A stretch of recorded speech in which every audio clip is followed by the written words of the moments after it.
Puji Tuhan, hari ini kita bisa ibadah online lagi.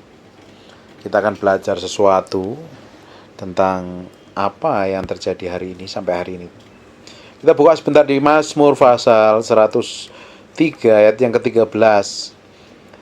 Seperti Bapa sayang kepada anak-anaknya, demikianlah Tuhan sayang kepada orang-orang yang takut akan Dia. Jadi Tuhan itu sayang sama orang yang hidupnya takut akan Dia.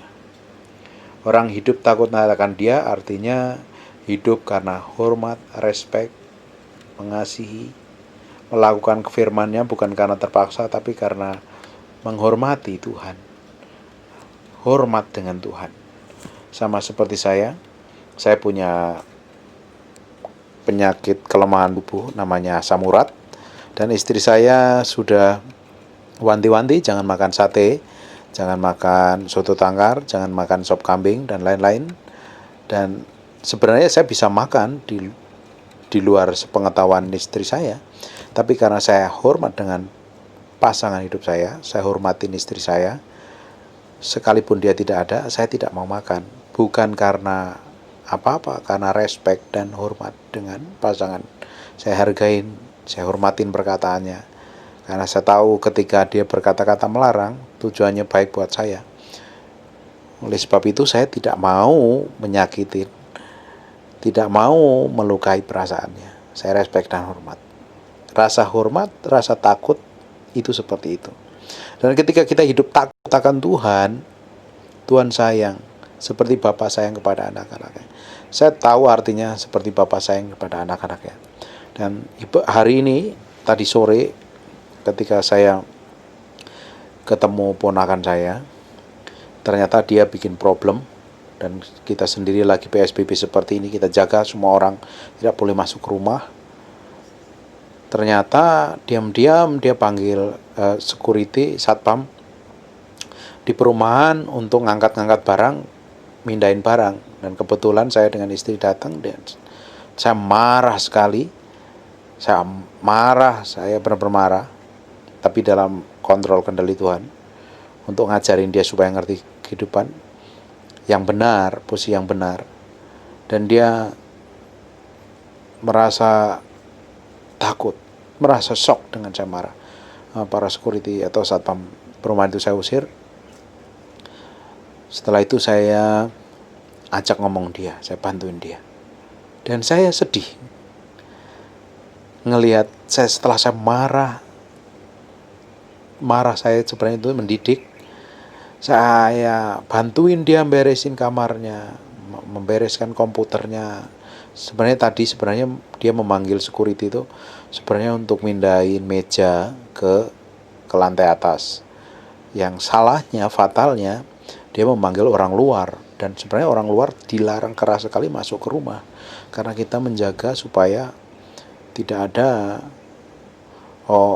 virus yang atau apapun juga yang dari luar ke rumah. Kita sterilisasi. Dan setelah itu saya omelin, saya bantuin dia. Saya ngelihat dia setelah saya marahin tadi dalam kondisi kebingungan, kondisi pucat, kondisi kacau. Saya jadi sedih. Saya jadi tidak enak. Setelah pulang, saya ngobrol dengan istri saya di jalan. Saya nggak tega. Saya sedih setelah saya marah. Dan saya tahu Bapa yang di surga pun pasti melebihi apa yang saya rasakan dengan keponakan saya. Dan dia bilang, dia tahu orang yang paling sayang dengan ponakan saya ini adalah uncle dengan antinya. Dan ketika bilang, saya marahin dia minta maaf sama saya. Dia bilang, uncle sorry, anti juga sorry, saya bikin kesalahan. Dan itu membuat saya jadi tambah luluh. Bapak sayang kepada anaknya melebihi saya sayang sama ponakan saya. Uncle dan antinya sayang kepada ponakannya. Saya tahu Bapak sayang kepada kita itu melebihi apapun juga. Sebelum kita bertobat saja, Allah Bapa di surga sudah kirim Yesus Kristus naik ke bumi, turun ke bumi maksudnya, untuk menyelamatkan kita. Dan setelah kita menjadi orang percaya dan hidup takut akan Dia, Tuhan pasti pelihara, Tuhan pasti jaga, Tuhan pasti proteksi, Tuhan pasti lindungi. Karena Dia tahu persis kita adalah anak-anaknya, kita adalah biji matanya, kita adalah orang-orang yang disayangin. Seperti saya sayangan, seperti uncle sayang sama ponakannya, seperti saya sayang sama ponakan saya, seperti istri saya sayang sama ponakan saya. Ketika kita marah, kita ajak duduk setelah beres kita bantu beresin, saya panggil dia duduk di sofa dan kita nasihatin dia, dan dia nangis, sedih. Kita didik dia. Saya dengan istri saya ajarin dia banyak hal, karena kita tidak mau dia bikin kesalahan lagi dan masa depannya lebih parah lagi. Dan saya tahu dia nangis dan bilang, sorry uncle, sorry auntie.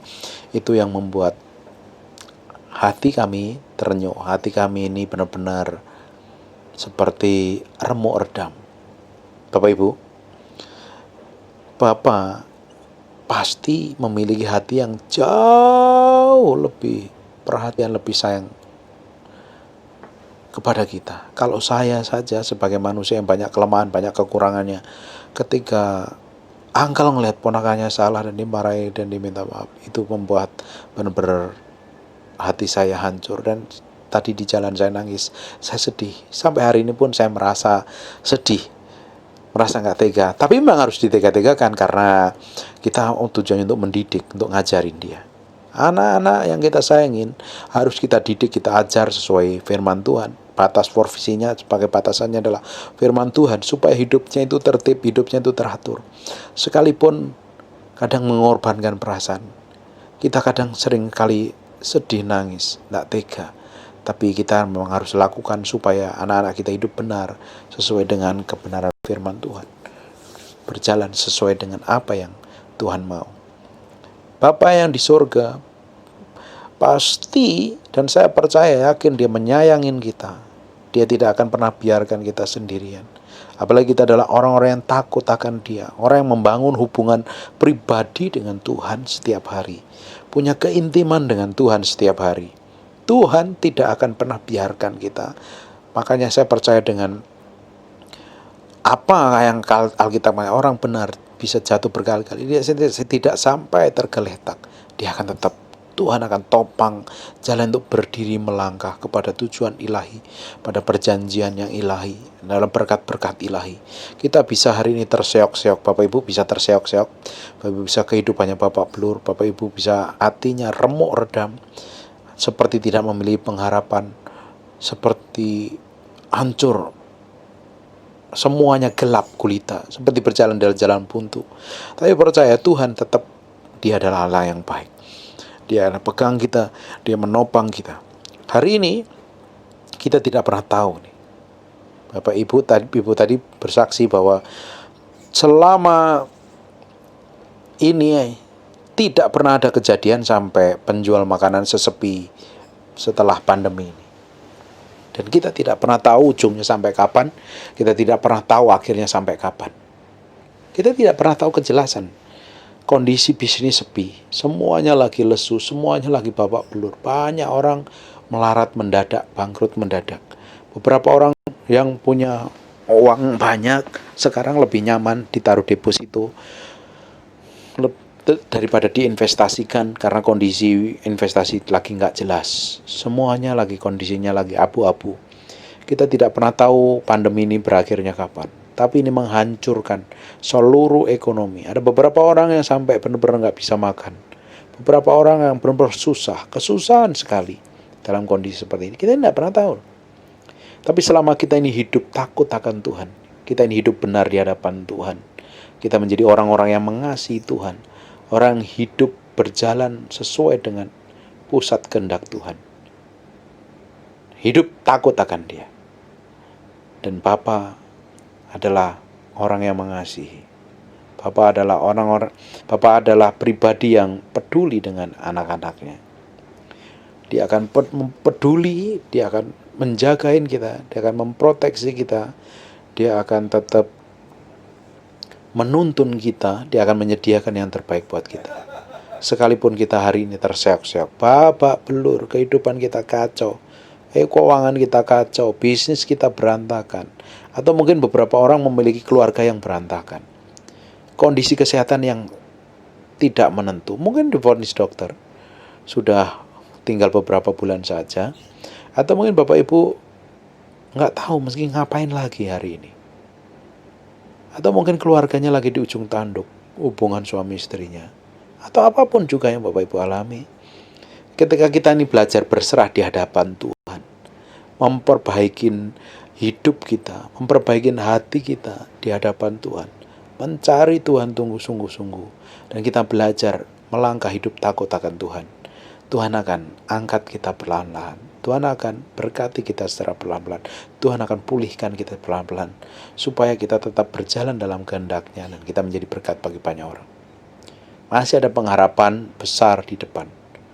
Minggu yang lalu kita percaya bahwa the best is yet to come. Tuhan menyediakan yang terbaik di depan sana. Nggak usah pusing, nggak usah takut.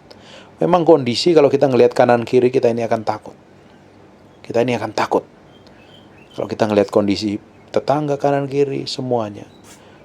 Kita harus berjalan seperti, kenapa harus memakai kacamata yang fokusnya kepada Yesus Kristus? Bapak Ibu, kenapa ada, kalau lift yang di apartemen mungkin di gedung-gedung tinggi, itu kan kanan kirinya, bawahnya semuanya ditutup. Jadi tertutup, mungkin aluminium, mungkin atau apapun juga. Coba Bapak Ibu, kalau itu lift itu dalam bentuk kaca, bawahnya kelihatan kaca, atasnya kanan kiri kaca. Jadi waktu lift naik turun, kita akan menjadi takut. Ketika lift itu ditutup, kita lebih naiknya nyaman, karena kita nggak ngelihat hal yang ngeri-ngeri tadi. Hidup kita itu ngeri sekali hari ini. Apa yang kita bisa banggakan? Apa yang kita bisa andalkan? Kita bisa kena penyakit kapan saja. Kalau kita nggak jaga diri, kita nggak proteksi hidup dengan baik, kita nggak jaga kesehatan dengan baik, kita sembrono bergaulnya, kita bisa kena virus. Beberapa orang meninggal mendadak. Tetangga kita, teman-teman kita udah dipanggil Tuhan gara-gara virus ini. Semuanya serba menakutkan. Semuanya serba menakutkan. Kalau kita melihat dari sisi takutnya, dari sisi buruknya, dari sisi kekhawatiran kita akan semakin terjebak di dalamnya. Tapi ketika kita nih fokus dengan apa yang Tuhan mau, apa yang Tuhan tentukan dengan hidup kita fokusnya ke Tuhan. Kita bukan berarti kita sembrono, bukan berarti kita cuek, bukan berarti kita nggak mandi atau ngapa-ngapain. Ketika kita fokusnya kepada Tuhan sebagai Raja yang Maha Mulia, Yesus sebagai tujuan akhir hidup kita tiba-tiba berjalan dari kemuliaan kepada kemuliaan. Kita tiba-tiba bebas dari segala sesuatu yang kita takutkan dan kita ngerikan. Hari ini saya belajar sesuatu dari ponakan saya. Ternyata tidak gampang untuk marah, bahkan memukul atau ngapain. Tapi ketika ngelihat ponakan kita atau anak kita atau siapapun, dia ketika kita didik, kita ajarin, dia duduk mendengarkan dan dia minta maaf kepada kita, itu membuat hati kita benar-benar hancur. Saya sebenarnya nggak tahan, saya nangis dengan istri saya. Dibilang, "Uncle, I'm sorry." Itu membuat saya benar-benar remuk hati saya. Dan hal yang sama saya percaya Tuhan akan melakukan lebih lagi. Ketika kita ini hidup takut akan Dia, kita respect dan hormat dengan Tuhan, kita cari Tuhan sungguh-sungguh dengan segenap hati. Kita dalam kondisi kayak begini, apa yang kita bisa andalkan? Hanya Tuhan. Mau mengandalkan apa? Orang bisa kena virus kapan saja, di mana saja, tidak akan tahu. Terus yang apa yang kita andalkan adalah Tuhan sebagai sumber kekuatan, Tuhan sebagai pedoman, Tuhan sebagai perisai, Tuhan sebagai perlindungan, Tuhan sebagai Allah yang mencukupi semua kebutuhan kita. Kita belajar membangun hubungan dengan Tuhan. Kita bereskan hati kita, cari Tuhan sungguh-sungguh, kita hidup benar sungguh-sungguh di hadapan Tuhan. Dan Tuhan pasti melimpahkan kasih sayangnya seperti Bapa sayang kepada anak-anaknya. Dan Tuhan akan lakukan lebih kepada hidup kita. Sebenarnya kalau kita ini bergaul dengan Tuhan, kalau kita mengenal Tuhan, kita memiliki hubungan keintiman dengan Tuhan, kita tidak akan pernah memiliki namanya ketakutan, kekhawatiran akan masa depan. Kenapa kita khawatir? Kenapa kita takut? Karena fokus kita bukan Tuhan. Fokus kita adalah di sekitar kita. Ya, kita hadapin masalah yang kita hadapin, problema atau apapun juga yang tidak ada jalan keluarnya, kita lihatnya dari sisi itu. Tapi ketika kita lihat fokus kepada Tuhan, mencari Tuhan, mencari wajahnya, jadi kita akan melihat pertolongan Tuhan yang ajaib. Kita akan melihat penyertaan Tuhan yang ajaib. Dan tangan Tuhan menyertai kita. Hari ini kita percaya bahwa Tuhan adalah baik adanya. Dan memang Tuhan baik adanya. Tuhan selalu menyediakan yang terbaik kok buat kita. Apalagi kita adalah orang-orang yang mengasihi Tuhan, orang-orang yang mencintai Tuhan, orang yang mencari Tuhan.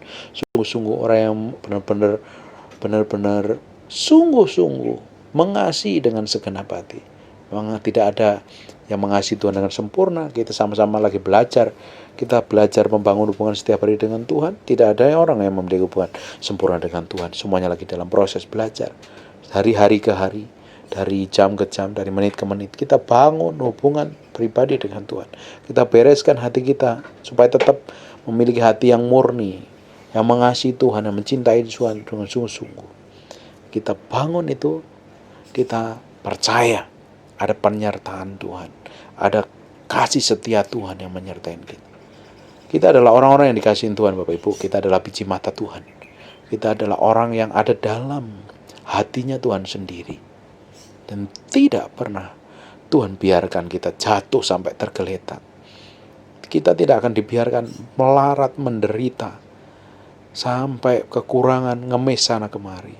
Tuhan berikan hikmat, kita pakai untuk bekerja dengan baik. Kita kerjakan semuanya pekerjaan kita dan tanggung jawab.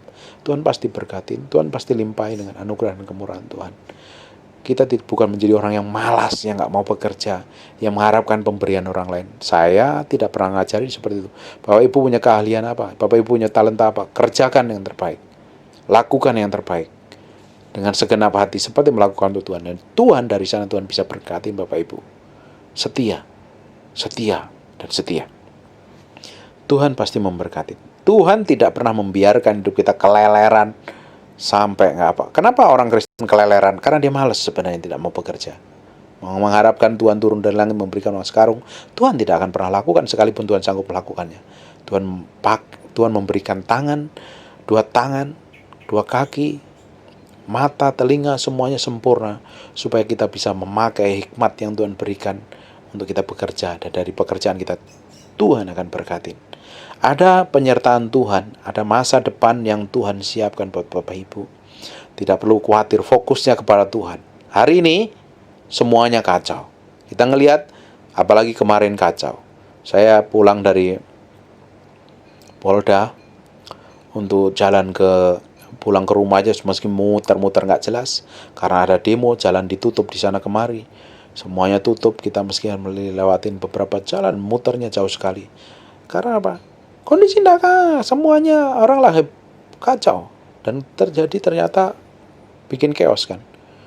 Ada pembakaran yang merusak segala macam. Kalau kita ngelihat itu, kita akan tambah kacau. Kita fokusnya ke Tuhan, bahwa Tuhan itu adalah Allah yang menyertai kita. Tuhan adalah Allah yang menyertai, Tuhan adalah yang memberkatin, Tuhan adalah yang menuntun kepada seluruh kebenarannya. Fokusnya ke Tuhan, jangan fokus ke masalah. Fokusnya ke Tuhan. Jangan fokus ke penyakitmu, fokus ke keluargamu, fokus ke masalahmu, fokusnya kepada hati Tuhan. Minta pimpinan Tuhan, minta penyertaan Tuhan, dan Tuhan tetap sertai. Dia tidak hanya sekedar menyertain, dia ada di dalam kita, dia ada di atas kita, mengurapin kita. Itulah Allah yang kita sembah. Yesus Kristus Tuhan, Raja sebagai pemelihara, pelindung, yang memberikan proteksi kehidupan kepada kita. Dan Tuhan sampai akhir zaman dia akan tetap menyertai, melindungi, dan memberkatin kita. Yang penting hari ini kita bangun hubungan pribadi dengan Tuhan. Jangan pernah lepaskan Tuhan dalam hal apapun juga. Bangun hubunganmu, bangun jam doamu, bergaul dengan firman.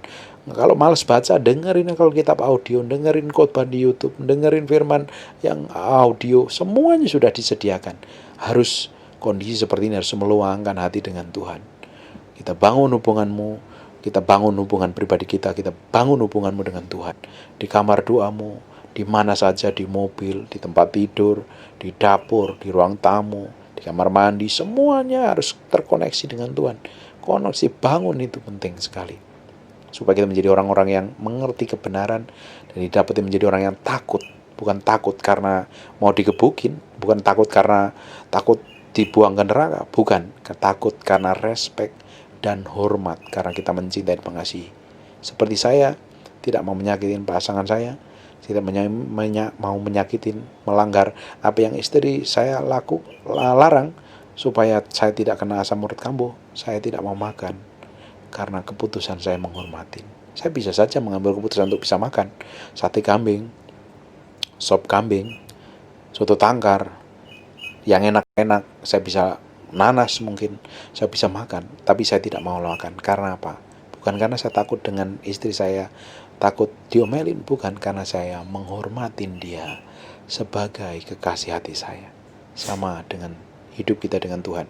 Kita ini tidak mau melakukan dosa, bukan karena kita takut masuk neraka, tapi karena kita mengasihi, mencintai Tuhan, takut melukai perasaannya, takut menyakitin hatinya. Itu yang membuat kita benar-benar menjadi orang kebanggaan Tuhan, menjadi orang yang benar-benar hidupnya berkenan di hadapan Tuhan. Amin. God bless you. Puji Tuhan, hari ini kita bisa ibadah online lagi. Kita akan belajar sesuatu tentang apa yang terjadi hari ini sampai hari ini. Kita buka sebentar di Mazmur pasal 103 ayat yang ke-13. Seperti Bapa sayang kepada anak-anaknya, demikianlah Tuhan sayang kepada orang-orang yang takut akan Dia. Jadi Tuhan itu sayang sama orang yang hidupnya takut akan Dia. Orang hidup takut akan Dia artinya hidup karena hormat, respect, mengasihi, melakukan firman-Nya bukan karena terpaksa, tapi karena menghormati Tuhan. Hormat dengan Tuhan. Sama seperti saya punya penyakit kelemahan tubuh namanya asam urat, dan istri saya sudah wanti-wanti jangan makan sate, jangan makan soto tangkar, jangan makan sop kambing dan lain-lain. Dan sebenarnya saya bisa makan di luar sepengetahuan istri saya, tapi karena saya hormat dengan pasangan hidup saya hormatin istri saya, sekalipun dia tidak ada, saya tidak mau makan. Bukan karena apa-apa, karena respect dan hormat dengan pasangan. Saya hargain, saya hormatin perkataannya. Karena saya tahu ketika dia berkata-kata melarang, tujuannya baik buat saya. Oleh sebab itu saya tidak mau menyakitin, tidak mau melukai perasaannya. Saya respect dan hormat. Rasa hormat, rasa takut, itu seperti itu.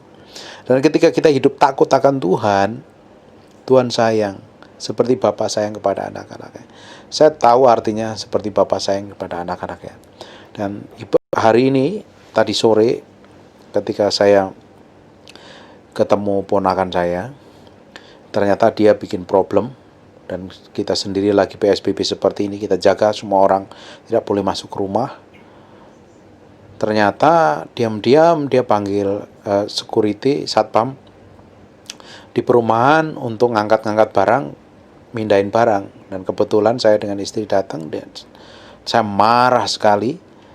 Saya benar-benar marah, tapi dalam kontrol kendali Tuhan, untuk ngajarin dia supaya ngerti kehidupan yang benar, posisi yang benar.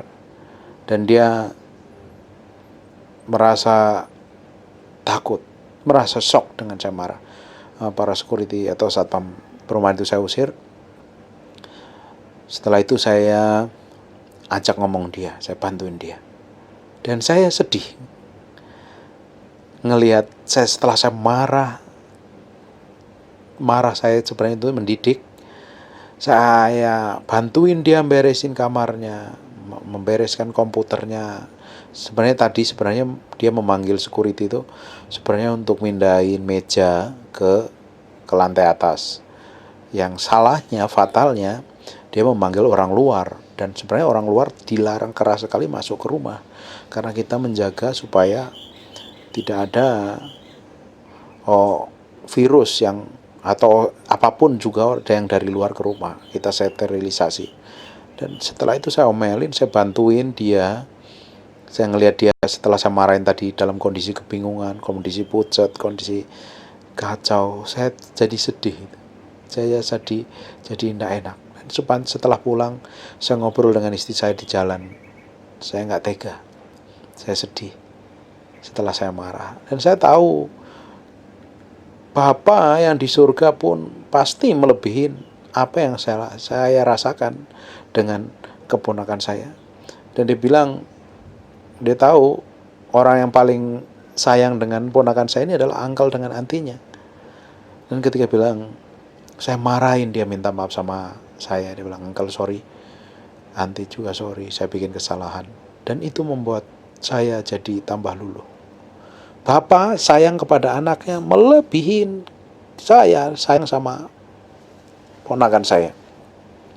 Uncle dan antinya sayang kepada ponakannya. Saya tahu Bapak sayang kepada kita itu melebihi apapun juga. Sebelum kita bertobat saja, Allah Bapa di surga sudah kirim Yesus Kristus naik ke bumi, turun ke bumi maksudnya, untuk menyelamatkan kita. Dan setelah kita menjadi orang percaya dan hidup takut akan Dia, dan Tuhan pasti pelihara, Tuhan pasti jaga, Tuhan pasti proteksi, Tuhan pasti lindungi. Karena Dia tahu persis kita adalah anak-anaknya, kita adalah biji matanya, kita adalah orang-orang yang disayangin. Seperti saya sayangan, seperti uncle sayang sama ponakannya, seperti saya sayang sama ponakan saya, seperti istri saya sayang sama ponakan saya. Ketika kita marah, kita ajak duduk setelah beres, kita bantu beresin, saya panggil dia duduk di sofa dan kita nasihatin dia, dan dia nangis, sedih. Kita didik dia. Saya dengan istri saya ajarin dia banyak hal. Karena kita tidak mau dia bikin kesalahan lagi dan masa depannya lebih parah lagi. Dan saya tahu dia nangis dan bilang sorry uncle, sorry auntie. Itu yang membuat hati kami terenyuh. Hati kami ini benar-benar seperti remuk redam. Bapak Ibu, Bapak pasti memiliki hati yang jauh lebih perhatian, lebih sayang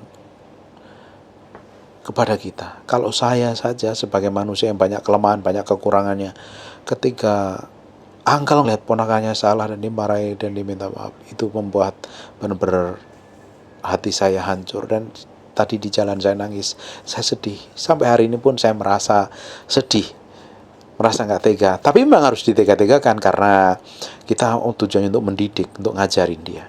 Anak-anak yang kita sayangin harus kita didik, kita ajar sesuai firman Tuhan. Batas provisinya sebagai batasannya adalah firman Tuhan, supaya hidupnya itu tertib, hidupnya itu teratur. Sekalipun kadang mengorbankan perasaan, kita kadang sering kali sedih, nangis, nggak tega. Tapi kita memang harus lakukan supaya anak-anak kita hidup benar sesuai dengan kebenaran firman Tuhan, berjalan sesuai dengan apa yang Tuhan mau. Bapa yang di surga pasti, dan saya percaya yakin, Dia menyayangin kita. Dia tidak akan pernah biarkan kita sendirian.